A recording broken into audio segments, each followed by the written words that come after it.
Hi, I'm Robert Moody, Music Director for the Portland Symphony Orchestra. Welcome to our webisode series, Online Insights.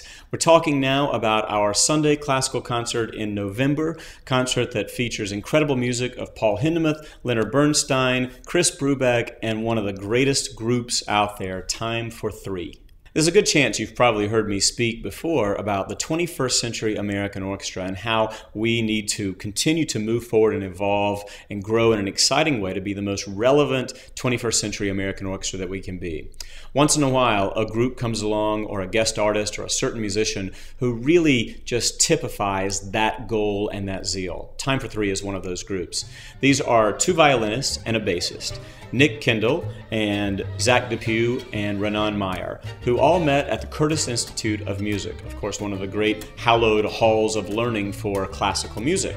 So in their own right, they're phenomenal classical musicians. In fact, one of them is the concertmaster of the Indianapolis Symphony. But as Time for Three, they explore all types of music, world music, jazz, bluegrass, and on and on. And they fuse all of this into their playing. So the work they're playing is Travels in Time for Three. It's a commissioned work. We, the Portland Symphony, are one of a handful of orchestras who supported the premiere of this piece and will be giving the main premiere.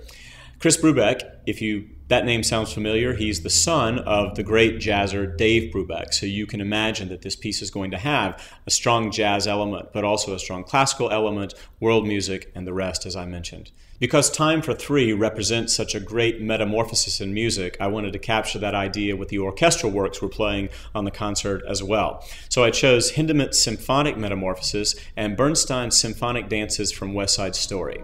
The West Side Story music is some of the most well-known music in the world, maybe the greatest musical of the 20th century, written by one of the most important musicians in the 20th century, Leonard Bernstein. This orchestral work, the Symphonic Dances, brings all those great themes to the fore in such a powerful way for orchestra. And I use it because that was a time in which Broadway and great orchestral music began to come together very powerfully. And we have also in this concert the great work, Symphonic Metamorphoses of Paul Hindemith.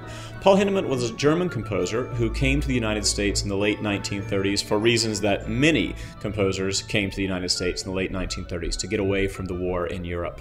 He then lived in America the rest of his life. He taught at Yale University, and while attending a Yale-Harvard football game, he was really taken by the football game, but also by the marching bands and the way they played the college fight songs that really rallied the troops and rallied the crowd around their football team.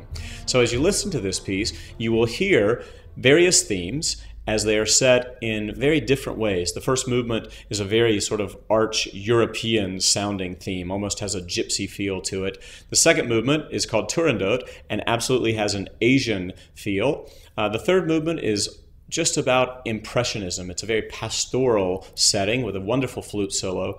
And the final movement incorporates a college fight song. So listen for the orchestra to really take off in what sounds like a good 1940s Harvard-Yale football game. It's an incredible piece, and I think it also represents the way music has the proper metamorphosis to become more and more relevant as time goes by.